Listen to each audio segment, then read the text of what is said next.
Hi, my name is Heather Matthews, and my chosen case study for this presentation is case study number 4. Now, the question for this scenario is what made this situation so negative to begin with, and then what should Lindsay do? And I think what made the situation so negative that is two things. There wasn't enough understanding of what was being purchased when they had their first call. Maybe Lindsay got lax about following good sales practices and asking good questions because of Ian's excitement and readiness to buy that first call. Could be that Ian just wasn't listening when Lindsay was talking about what his budget could get him through her company and just agreed to purchase without looking at the samples that she sent him and just kind of went for it without really understanding what he was getting into. So I don't think there's enough understanding of what was needed or wanted within his budget.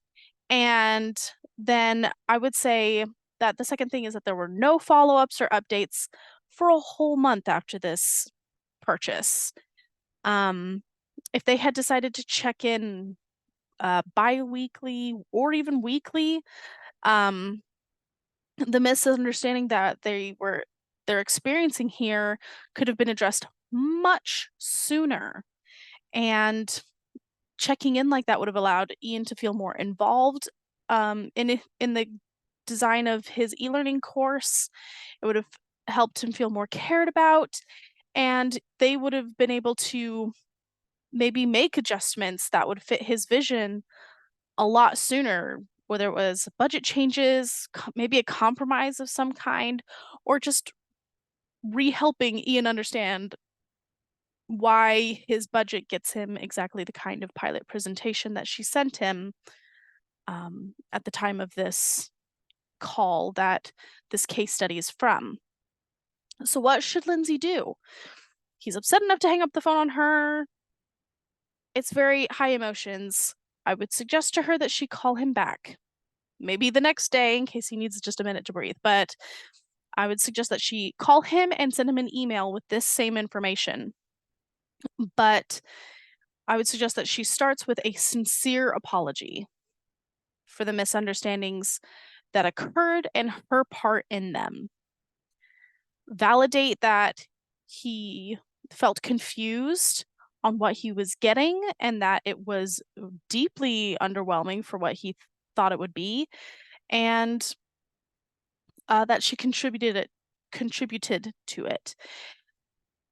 And I would suggest her, after validating that and apologizing, that she state what her understanding was, that he wanted to have a teaching course from them on X subject, but that the budget that he had set was very important, and that she and her team worked hard to stay within that budget because that seemed like the most important thing at the time when they had that call.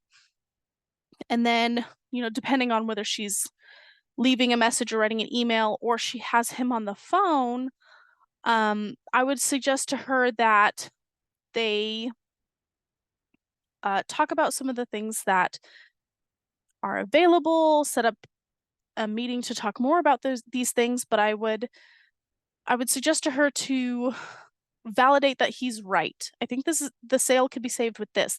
Validate that he's right, that animations and video could really add to the presentation. And then I would suggest that she adds statistics on why those things help students learn. It's almost like a suggestion sale of, while affirming what he already thought, but backing it with more numbers and saying, like, you're right, having a video with some kind of story can raise student understanding by X amount, which gets you, because these are for your employees, these results in your business, which helps you make more money.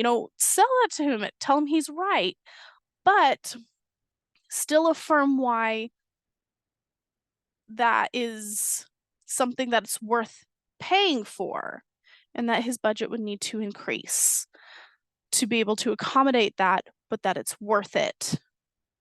And try and generate some affirmation there, but also push the sale there. And I would appeal to Ian's creative nature and make it a two-way creative street to try and get him re-excited about the presentation again. Ask him if there was anything that he did like about the pilot program that they sent him, like color, font, the voiceover. What did he like? If they were to add a video or an animation, what kind would he like to use? Where would he like to put it? Have her give her input as an expert in this field. Try and reignite the excitement that he had in that first call. And then push the sale through to include what he wanted for the price that it's worth and help sell him that it is worth paying for that and reaffirming why it needs to be that price.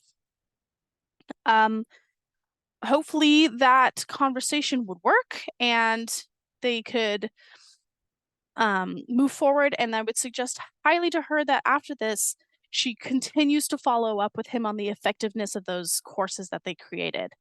That way it keeps the lines of communication open and can either reaffirm the purchase that he made that almost went sour and gives her the opportunity to suggest new courses that her company might be able to make for his company on some other topic.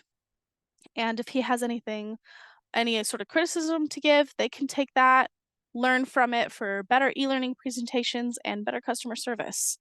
So hopefully taking that approach will save the sale, help him get what he wants for a good price, and make everybody happy and have that sale go through. Thank you so much.